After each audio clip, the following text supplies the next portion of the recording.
Bismillahirrahmanirrahim. Assalamualaikum warahmatullahi wabarakatuh. Setelah kita belajar tentang pentingnya buku ajar, peranan buku ajar, bahasa Arab dalam proses belajar mengajar, kemudian kita mengenal landasan budaya, kemudian landasan psikologis ya dalam penyusunan buku ajar. Kita di sini akan mengenal tentang landasan kebahasaan, landasan bahasa, al-usus al-lughawiyah fi tasnif kutub ta'lim al-lughah al-arabiyah atau fi tasnif al-kitab al-madrasi li al-lughah al-arabiyah. Buku-buku ajar bahasa Arab apapun itu, dimanapun itu, terutama untuk non Arab, kalangan non Arab, mulai dari tingkat dasar sampai tingkat atas, itu akan mencakup, selalu harus mencakup ini.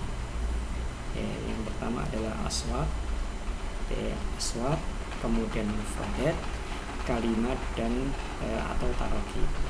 Bedanya dari satu level ke level yang lain adalah dari sisi konten pembelajarannya. Tetapi semua ini, baik itu aswat maupun mufradat maupun kalimat atau taroki, itu harus selalu ada dalam setiap pembelajaran bahasa itu. Untuk tingkat mendasar, aswat diajarkan dalam bentuk teori dan praktek, atau praktek dan teori.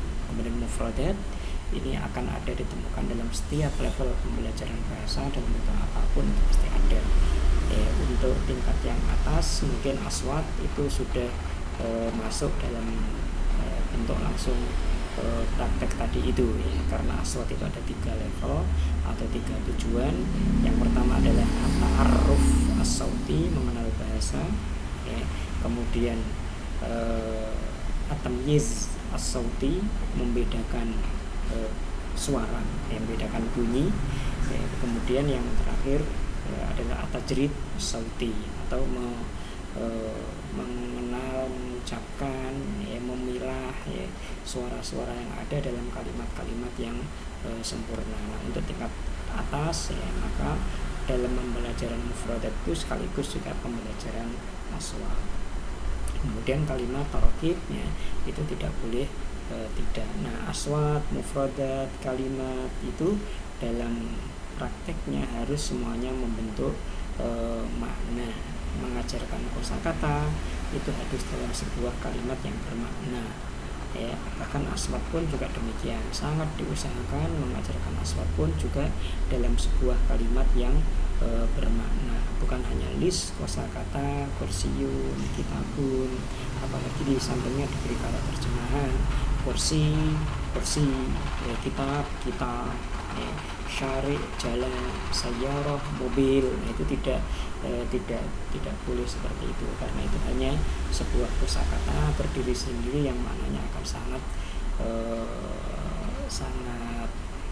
sangat nisbi, tergantung kalau kita letakkan dalam kalimat yang mana.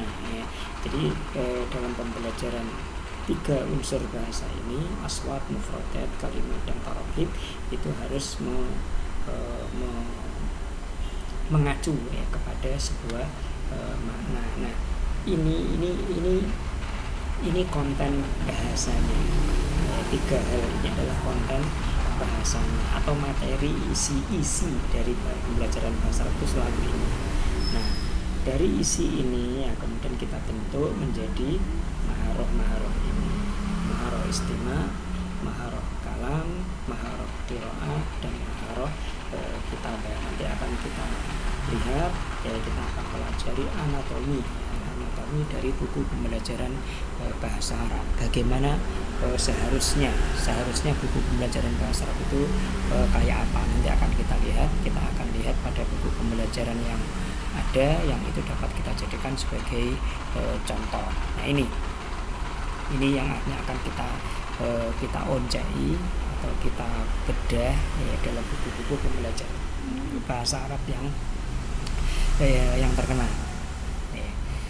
Kita nanti akan ambil sampel kitab Al-Arabiyah Baina Yadai dan beberapa buku bahasa Arab yang lain. Yang contoh, ini prinsip-prinsip pembelajaran bahasa Arab atau penyusunan buku bahasa Arab dari sisi bahasa. Ini prinsip-prinsip kebahasaan. 1. Harus menggunakan bahasa Arab yang fasih, bahasa Arab fusha. Ya, al-lughah al-arabiyyah al-fusha, ya, bukan bahasa Arab amiyah. Jadi fasih itu lawan katanya adalah amiyah, bukan bahasa pasaran. Ya, kita nggak mengenal istilah bahasa pasaran itu dalam pembelajaran bahasa Arab. Itu bahasanya orang-orang kampung.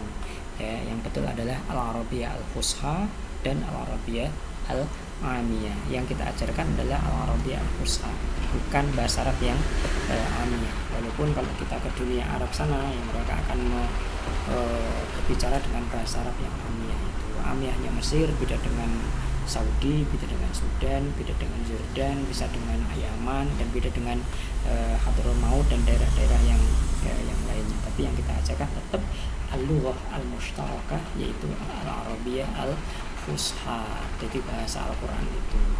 Kemudian yang kedua, harus mengacu kepada daftar kosakata yang populer. Nah, ini sudah kita sampaikan ya pada pembelajaran sebelumnya, yaitu tentang landasan budaya. Itu sudah kita sampaikan semuanya, itu kosakata yang populer apa. Jadi jangan asal colok saja, tetapi harus kita mengacu kepada itu. Apa gunanya? Ya karena kosakata yang populer itu yang digunakan di sana. Ya seperti televisiun, kalian hampir nggak akan mengenal itu dalam pembelajaran bahasa Arab di dunia Arab, dan nggak akan mengenal orang-orang Arab berbicara televisiun, mereka akan bilang tilpas. Ya demikian juga kata sohen, ya, yang sering kita pakai itu di dunia Arab jarang dipakai itu. Tobak, kalau kita masuk ke restoran Arab, pesan sepiring nasi, mereka mengatakan tobak, ya, tobak ruz, bukan sohen ruz, ya, tapi tobaku ruz. Nah ini harus kita pahami itu, jangan seenaknya saja ya, dalam pembelajaran bahasa Arab. Ya, kemudian harus selaras dengan hasil-hasil penemuan dan penelitian modern. Ya, ketika kita mengenalkan maktabah dalam dunia sekarang, tidak harus perpustakaan yang berupa fisik, yang di situ banyak buku-buku itu. Nah, itu harus kita pahami. Jadi ada perkembangan bahasa ya, yang berbeda. Seperti contoh yang lain, kata sayyarah dalam surat Yusuf, artinya sayyarah itu adalah kafilah dagang. Ya, tapi sekarang tidak lagi kata sayyarah itu berupa kafilah dagang ya, tapi mobil ya Avanza itu ya, itu kata sayyarah. Nah, ini perkembangan ya, bahkan penelitian modern itu harus terlibat dalam kebahasaan ya, dalam pembelajaran bahasa, dalam menyusun buku ajar.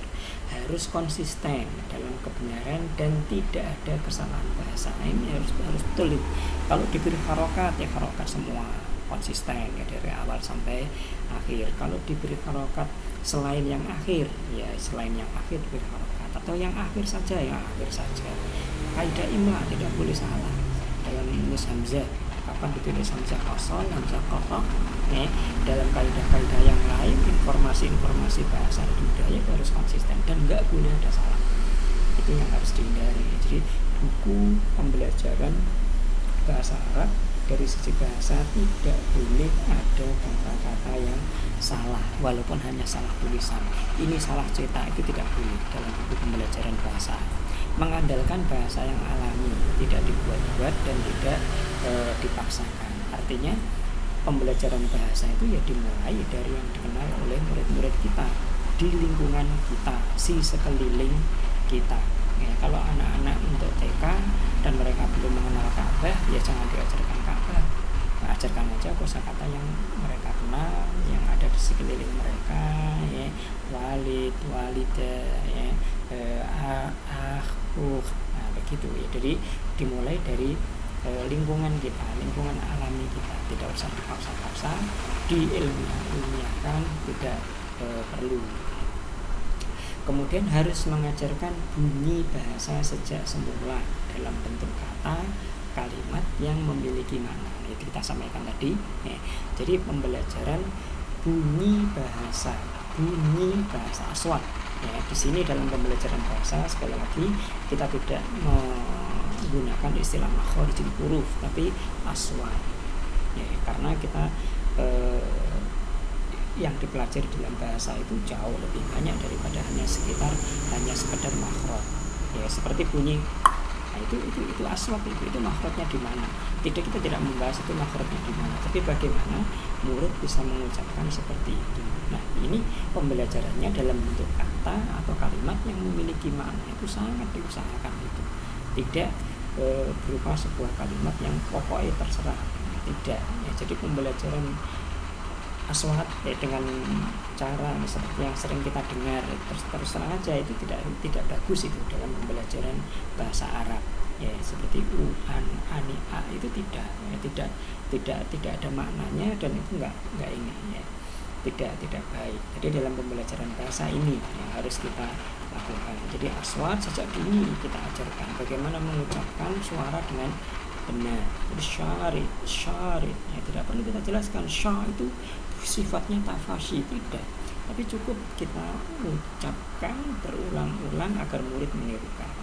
Nah, dan itu pembelajarannya, itu ajarnya yang menulis kata itu syari ya, dan meminta kepada guru mengucapkan kata itu dengan jelas. Materi harus diawali dari kata dan kalimat, bukan dengan huruf. Ini kan materi harus dimulai dengan kata dan kalimat, bukan huruf. Makanya kita tidak mengajarkan huruf dalam pembelajaran aswat. Ini huruf jim, tidak, tapi kita ucapkan langsung berupa ja. Nah, begitu dalam pembelajaran bahasanya. Ada ja, ha, hai, nah begitu ya. Kemudian memberikan porsi yang cukup untuk intonasi dan penekanan bunyi. Nah, ini buku ajar harus melatih bagaimana cara bertanya, bagaimana takjub ya, bagaimana menginformasikan berita. Nah, itu harus ada porsi yang cukup untuk itu semuanya ya. Jadi buku merangsang guru dan murid untuk mengucapkan intonasi yang berbeda ketika bertanya masmu ya, dengan latihan yang ada ya, kaifa halu ma hadza. Nah, itu harus ada. Jadi memberikan porsi-porsi yang cukup untuk latihan intonasi dan penekanan suara, yaitu buku ajar menyediakan itu ya. Yang ke-9, memberikan perhatian terhadap masalah istiqoq kita hanya tasrif ya, tasrif fa'ala ya fa'alu ya, dengan porsi yang nyata. Artinya di sini pembelajaran bahasa ya dimulai dari kalimat-kalimat berita ya, yang saat ini sedang berlangsung ya, kemudian yang kemarin, dan kemudian yang berupa kata yang sifatnya insya atau perintah ya, harapan, paku ya, yang dalam ilmu balaghah ya, atau adab disebut sebagai insya. Itu insya dan khobar ya, dimulai dari khobar, dan khobarnya dimulai dari sekarang ya, dimulai dari sekarang. Artinya ketika kita mengajarkan kata kerja ya, ajarkan kata kerja untuk fi'il mudhari ya, aqra'ul Qur'an, aina ali wa fil ghurfah yaqra'ul Qur'an. Nah, begitu dimulai dari fi'il yang sekarang berlangsung. Nah, ketika mengajarkan fi'il yang sekarang berlangsung, itu juga diajarkan nanti, dirangsang murid untuk memahami bahwa di sana ada kata kerja yang sudah selesai dilakukan. Nah, jadi ketika mengajarkan yaqra'u, ajarkan juga qira'a. Nah, itu ya, tapi disesuaikan dengan tingkat pemahaman dan tingkat keilmuan terdahulu yang dimiliki oleh murid-murid itu. Ini tidak berarti maknanya kita mengajarkan fa'alan wa ma fa'alan wa fa'ilun, tidak. Tetapi kita mengajarkan istiqoq itu dalam bentuk yang sebenarnya, dalam bentuk kalimat yang nyata. Ini dalam kalimat yang nyata. Tidak kita jadi isim fa'il, ini tidak ya. Kalau kita menjelaskan isim fa'il ya dalam bentuk yang kalimat yang nyata juga ya, tidak hanya sekedar kata-kata yang terpisah-pisah satu sama lainnya. Hanya mengajarkan ungkapan-ungkapan yang populer. Ini sekali lagi ya. Jadi kita mengajarkan kepada ungkapan yang banyak digunakan. Jadi kata kalimat seperti yang sudah kita jelaskan, ada kalimat al-kalimat an-nasyitah ya, kalimat yang populer itu ya, dan al-kalimat al-khamilah ya, al-khamilah ya, kalimat yang jarang dipakai ya, al-khamilah, kalimat yang jarang, khamil ya, aslan ya, kalimat yang jarang dipakai. Juga ada ini lughah lil istimal ya, bahasa yang sering dipakai, digunakan baik dalam tulisan maupun pembicaraan ya, lisan atau tulisan ya, dan ada lughah lil fahm, lughah lil fahm, bahasa yang dipakai untuk memahami, untuk pemahaman ya, seperti misalnya maroyuka itu kalimat populer ya, tapi kalimat yang digunakan dalam Al-Quran misalnya ungdur maza taro, itu kalimat lil fahm, yaitu ada digunakan dalam bahasa Arab ya, tetapi tidak sepopuler maroyuka. Dan ini ada unsur bahasa yang unsur balaghah, yaitu yang tinggi yang diinginkan dalam Al-Quran itu. Tapi kalau dalam sekedar ungkapan sehari-hari tidak perlu kita memakai undur maza taro, seperti bahasanya Nabi Ismail yang mengatakan kepada sang ayah ketika masih mau disembelih itu ya, itu sekedar contoh ya, maroyuka itu yang populer. Menghindari penggunaan kaidah-kaidah yang sulit dan jarang digunakan ya. Dalam pembelajaran bahasa itu selalu dari sejak semula ya, dari yang paling rendah paling dasar itu pasti kita akan bersentuhan dengan kaidah ya, tetapi kaidah yang untuk pemula itu tidak kaidah yang sifatnya teori ya, kaidah yang sifatnya praktek, itu untuk pemula langsung menggunakan itu, seperti seringnya dalam kata ta'aruf itu kan mas muka, itu kaidah itu penggunaan kata ma untuk menanyakan benda, menanyakan sesuatu yang tidak berakal, karena nama itu sesuatu yang tidak berakal, maka kita gunakan mas muka, bukan man ismuka. Kalau bahasa Indonesia menggunakan itu bahasa Indonesia, kalau bahasa Arab menggunakan ma, bahasa Inggris pun juga menggunakan go, bukan menggunakan hu ya. Ini sekedar contoh ya. Nah, kalaupun toh nanti harus menjelaskan kaidah, ya jelaskan kaidah yang umum saja, seperti kita menjelaskan contohnya ya al-asmaul khamsah, itu cukup dengan i'rab yang masyhur, itu saja ya, dengan marfu bil waw, mansub bil fathah, majrur bil kasrah. Tidak usah kita ajarkan kaidah yang tidak masyhur, yaitu marfu dengan dhamma, mansub dengan fathah, majrur dengan kasrah. Itu ada dalam bahasa Arab dan dalam kaidah nahwu dibahas itu, tapi tidak perlu itu kita ajarkan karena itu sudah gak dipakai ya, apalagi sekarang gak ada orang yang memakai seperti itu ya. Asma khamsah itu ya marfu bil waw, mansub bil fathah, majrur bil ya, ada itu aja, tidak perlu menggunakan yang repot-repot itu ya. Jadi tidak perlu kita menunjukkan kayak show of force di hadapan murid, apalagi dalam pembelajaran bahasa. Yang penting bahasa itu bisa dipakai gitu. Bagaimana murid bisa memakai bahasa itu ya, menonjolkan tarkib yang dipelajari dan melatihnya dengan intensif ya. Jadi ketika kita mengajarkan pertama ya, nanti kita sampaikan itu sebuah teks, baik itu bacaan maupun teks hiwar ya. Di situ nanti ada beberapa poin yang kita beri highlight ya, kita beri highlight artinya itu kita beri porsi lebih dan kemudian itu kita latih. Jadi seperti mas muka ismi Ali itu dipersiapkan gitu. Nah itu kita latih dalam buku ajar itu, dalam tadrib yang kesekian menggunakan itu mas muka ismi diganti dengan Mahmud, mas muka ismi Hamid, mas muka ismi Humaid ya, mas muka ismi Humaiti ya, dan lanjutnya ya, selanjutnya kemudian kalau perempuan mas muki ismi Hamida, ismi Mahmuda dan lain-lain. Nah seperti itu makna yang ini ya, nomor 12 ini. Jadi menonjolkan target yang dipelajari dan melatihnya dengan intensif, memberikan perhatian yang cukup terhadap tanda baca. Nah ini tanda baca tadi yang nomor 8 sudah kita sampaikan ya. Jadi yang ini tanda baca bahasa Arab itu beda dengan bahasa Indonesia ya. Bahasa Indonesia itu titik itu banyak terdapat di mana-mana, tapi kalau bahasa Arab tidak. Bahasa Arab itu ada fasilah Fasilah itu semacam semacam ini ya, jadi batas untuk sebuah kalimat yang itu masih berhubungan dengan kalimat sebelumnya dan itu belum selesai kalimat itu mereka memberi fasilah itu. Nah kalau kita kan enggak, titik.